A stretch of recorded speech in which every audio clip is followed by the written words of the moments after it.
Friends, today we shall determine the electrostatic potential energy of a system of charges, rather I should say the system of charges, because the electrostatic potential energy you can determine only when you have at least two charges. You can have more than two charges. So first of all, we shall determine the electrostatic potential energy consisting of a two charge system. Suppose this is a charge Q. This charge is called source charge. And this is a test charge Q0, which is situated at infinity. The electrostatic potential energy is defined as the work done in bringing this test charge from infinity to a given point. What does it mean? Given point means at the point up to which the field of this source charge is extended. Suppose this distance is R, this distance is R. This is test charge. So the work done in bringing the test charge from infinity to a given point is defined as the electrostatic potential energy. When you bring this test charge in the field of this source charge, a electrostatic force given by Coulomb's law will act between the two charges. This source charge will try in such a way that this is opposed by this charge. So the electrostatic force will act in this direction. As the distance changes, the electrostatic force will change. As you know, the Coulomb's force has a inverse square relation. So at every point the force changes. It means that you have a variable system, variable force. So the work will also change from point to point. As you all know, we have discussed in our previous lectures that for such a system, means for a variable system, we first determine the work done for an infinitesimal displacement and then we integrate it over the whole limit. Suppose dr is in this direction. This is a small displacement. So the work done for a small displacement dr is given as F dot dr, because work is the dot product of the force and displacement. I can write this expression as F into dr and cos 180 degree. Why? Because A dot B vector is defined as AB cos theta, where theta is the angle between the vectors given. Here F is in this direction, dr is in this direction, so they are anti-parallel. And hence the angle between F and dr is 180 degree. And what is the value of cos 180 degree? The value of cos 180 degree is minus 1. So I write it as minus F into dr. Now put the value of F given by Coulomb's law, that is 1 by 4 pi epsilon naught. What does Coulomb's law say? Coulomb's law says that the force between two charges is directly proportional to their products and inversely proportional to the square of the distance between the two charges. So minus 1 by 4 pi epsilon naught is there, and the two charges capital Q and Q naught. So Q naught will be there, and R square is the distance between the two charges, and dr is there, so dr will be here.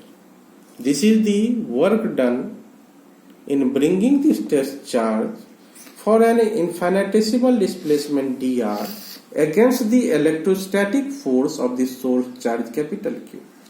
So the total work done will be how much? I integrate it. What will be the limit of the integration? Initially the charge was kept at infinity. So the lower limit of charge will be infinity, where this charge has to be moved at a distance r from the source charge. So the upper limit of charge will be r. Now you put the value of dw. minus 1 by 4 pi epsilon naught q naught are constant, so they come out of the integral sign, and 1 by r square dr. The integration limit is from infinity to r. What is the value of r? Minus 1 by 4 pi epsilon naught q naught. And what is the value of this integral? This is minus 1 by r infinity to r. This becomes, this minus and minus sign will become plus. So 1 by 4 pi epsilon naught q naught is there, and this is 1 by r minus 1 by infinity. 1 by infinity is 0. So the result comes out to be like this: 1 by 4 pi epsilon naught q naught divided by r. This work is stored in this charge as its potential energy, because by doing this work, this charge, source charge, opposes this test charge in coming into its field region. Unless you have a certain energy, you cannot do work, you cannot oppose any another body.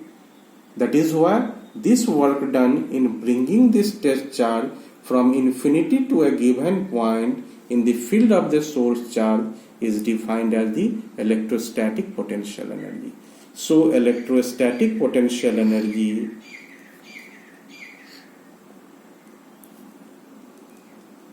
that is represented by capital U, it is given as 1 by 4 pi epsilon naught q naught by r. See, there is a remarkable thing here. We have to explore it. Just see, 1 by 4 pi epsilon naught capital Q by R represents the electrostatic potential of the source charge. And what is Q naught? Q naught is the test charge. It means that the electrostatic potential energy U can be simply represented at Q naught into V. What is V? V is equal to 1 by 4 pi epsilon naught Q by R is electrostatic potential. Electrostatic potential. So the electrostatic potential energy is just the multiplication of the electrostatic potential of the source charge and the test charge. This is the electrostatic potential energy of a system of two charges. If you have a system having n charges, then the electrostatic potential energy can be written as summation over I is equal to 1 to n, summation over j is equal to 1 to n, qi qj divided by rij.